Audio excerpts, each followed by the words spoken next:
maduran como un expreso, ¿no? Y te lo ponen en unos recipientes como los que ponen el vinagre, ¿no?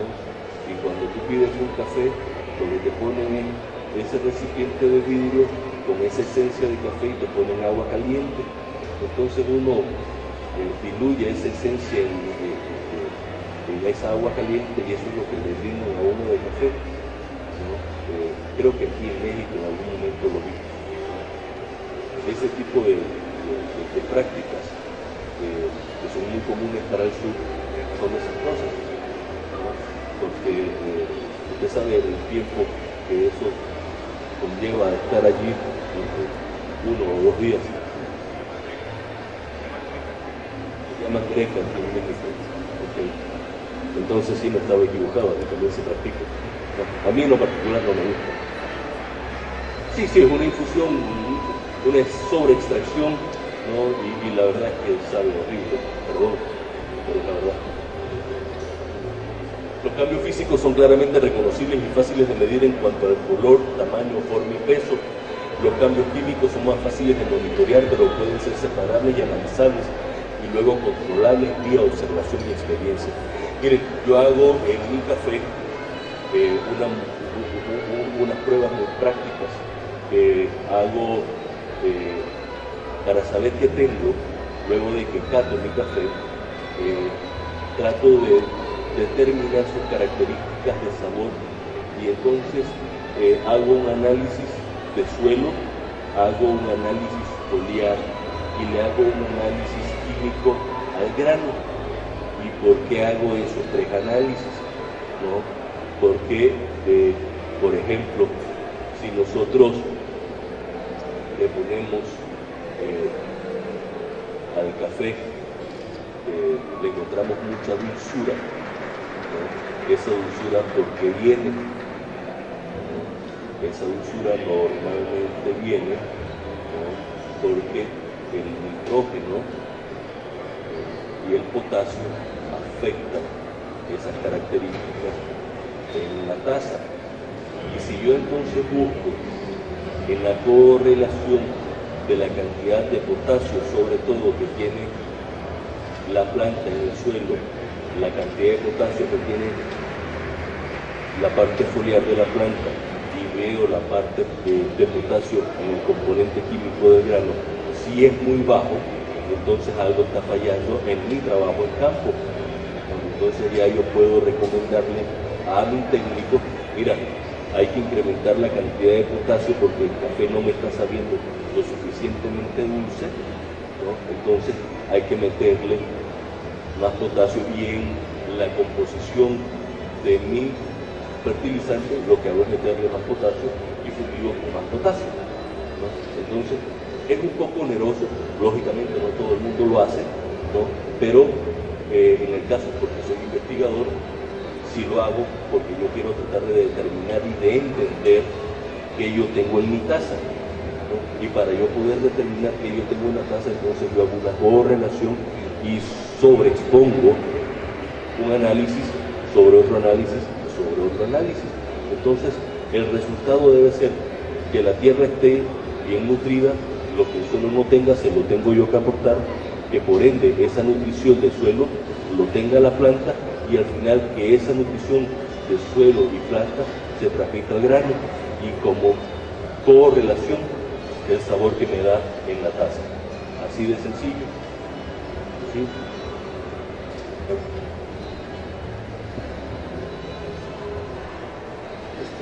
Emiliano Pérez, ¿qué compuestos solicitan para determinar, qué compuestos químicos solicitan en sus análisis el grano, y si es en verde o tostado? Disculpen, necesito documentar que estuve. Miren, la dulzura, por ejemplo, ¿no? La del potasio, ¿sí? Yo utilizo normalmente para atomizar mi café unos foliares que se utilizan en urbitáceas. para elevar los grados Brix en la taza. Sí, ese es un secreto que no se lo digan a nadie, ¿no? Porque esos son mis secretos. Pero eso es lo que normalmente hago, ¿no? Fuera de lo que normalmente hago, ¿no? Por ejemplo, yo fertilizo 4 veces mi plantación, ¿no? Y atomizo dependiendo de la necesidad que la misma planta tenga, y procuro que sea entre 5 y 7 veces. Mi costo de producción es sumamente elevado, pero vendo lo suficientemente bien que me permita a mí tener una tasa de retorno que me permita que esto sea un negocio. Entonces, para mí eso no es mayor inconveniente. Y me permito entonces tener este tipo de pruebas que, aunque son un poquito onerosas, ¿no?, le permiten a mi papá, que en este caso es mi técnico, ¿no?, determinar qué es lo que yo necesito en la plantación para poder determinar las características de sabor que yo quiero tener en mi taza. ¿Sí? Entonces, si me pongo a hablarle ahorita un poquito de los componentes químicos como tal, a lo mejor le voy a mentir, porque no es un tema que yo en particular maneje de la manera más adecuada, porque de química, si acaso sé que el componente del agua es H2O, si acaso, no lo sé, no, y si me equivoqué, perdón, pero no lo sé, la verdad, pero mi padre sí es experto. Le toco el tema porque es lo que normalmente nosotros hacemos. O sea, yo pido el estudio, me hacen el estudio, mi padre es quien me lo traduce, quien me lo indica. Yo a él no sabe catar, ¿no? Pero yo sí sé, yo le digo, mira, esto tiene estas características y siento que esto le puede faltar esto. Y entonces él me ubica dentro de esa lectura de los componentes, tanto del suelo como de la planta y la estructura química del grano, y me dice, mira, es que si a lo mejor nosotros hacemos esto, podemos cambiar en esto. Y normalmente tiene lógica, ¿sí? Y nos está dando resultados, ¿no? Yo lo que en todo caso les recomiendo, no sé si aquí quien maneje esto, es un espectrofotómetro molecular, un NIRS, ¿no? Yo no sé aquí si tienen a la disposición a través del Ministerio de Agricultura o algún NIRS, pero si lo tienen, entonces les recomiendo que investiguen y puedan hacer este tipo de pruebas, ¿no?, que les permitan a ustedes desarrollar ese tipo de pruebas, porque les va a permitir entonces conocer un poquito mejor las tendencias que tienen en sus fincas, ¿no? Y podrán profundizar entonces en el desarrollo de lo que ustedes quieran implementar en unos conceptos de calidad de grano. ¿Sí? ¿Alguna otra preguntita? Sí.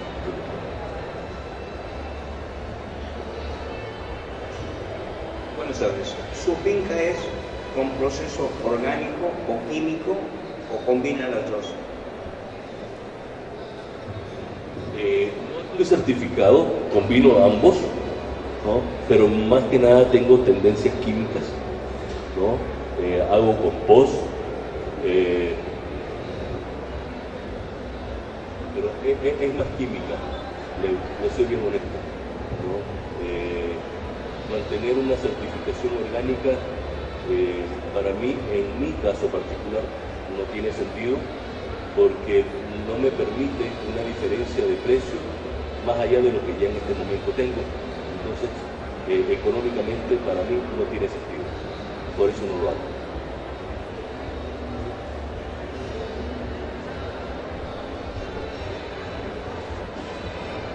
Los cambios en el tostado ácido carboxílico se incrementan hasta el tostado medio y decrecen a medida que se avanza a tostados más oscuros, siempre y cuando ninguno domine sobre los otros. La acidez en la taza será más placentera. Los ácidos clorogénicos son agrios y astringentes y decrecerán continuamente, llegando hasta un 90% en el tostado oscuro. Los niveles de sucrosa comienzan a disminuir temprano y se habrán terminado en tostados oscuros. Los polisacáridos son resistentes al calor y se alterarán muy poco. Los aceites del café permanecerán principalmente sin cambios y son una influencia grande en lo que percibimos como cuerpo. En el café, a niveles de un 8 a un 15% de granos tostados. Los aceites aromáticos volátiles conforman solo 1.1% del peso del grano, pero cuentan con más de 800 componentes diferentes, cada uno alcanzando su pico en diferentes niveles. Miren, yo soy un convencido que cuando yo estoy tostando, yo debo llegar, dependiendo de para qué quiero el tueste, solamente hasta antes de que inicie el segundo crack, ¿no? Porque si por ejemplo estoy preparando un café para una máquina de expreso y se me va por arriba del segundo crack, inmediatamente empiezan a salir los aceites, ¿no? Al salir los aceites, lógicamente que la estructura del sabor de la bebida inmediatamente cambia, y no solamente afecto la bebida, sino que empiezo a afectar el molino, la máquina, y hay otra serie de componentes que se van alterando y se van afectando propiamente por un mal tueste. Que hay tuestes franceses, italianos y ese tipo de tuestes con nombres muy comerciales.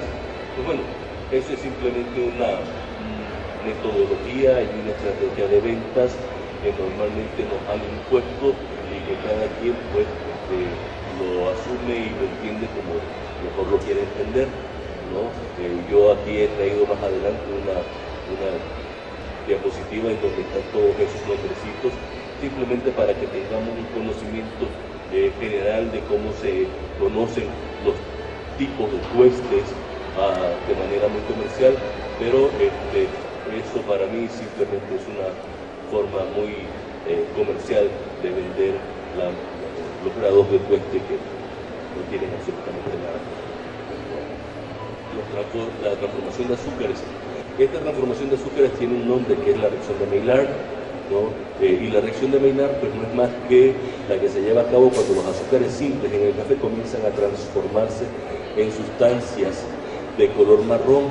Los hidratos de carbono con moléculas de azúcar se degradan para formar diferentes tipos de compuestos, y ese es el proceso precisamente de caramelización que se da, ¿no? Y ese proceso de caramelización, ¿no?, va a ser un factor determinante en las características de sabor de nuestro tueste, ¿no?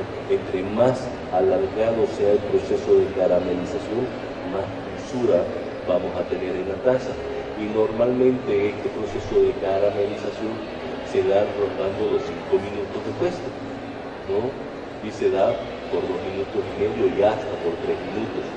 Entonces, esa reacción de Maillard no es más que el proceso de caramelización en el tueste. La descomposición de los ácidos, reducción de los ácidos clorogénicos, desarrollo del gas dióxido de carbono. Y aquí vemos una gráfica de la amargura y la acidez en el tono más claro, medio oscuro y del más bajo al más alto. Entonces así podremos observar más o menos, ¿no?, cómo se identifican la amargura y la acidez gráficamente. Y acá cada una de las fases de tostado, desde que inicia el proceso de caramelización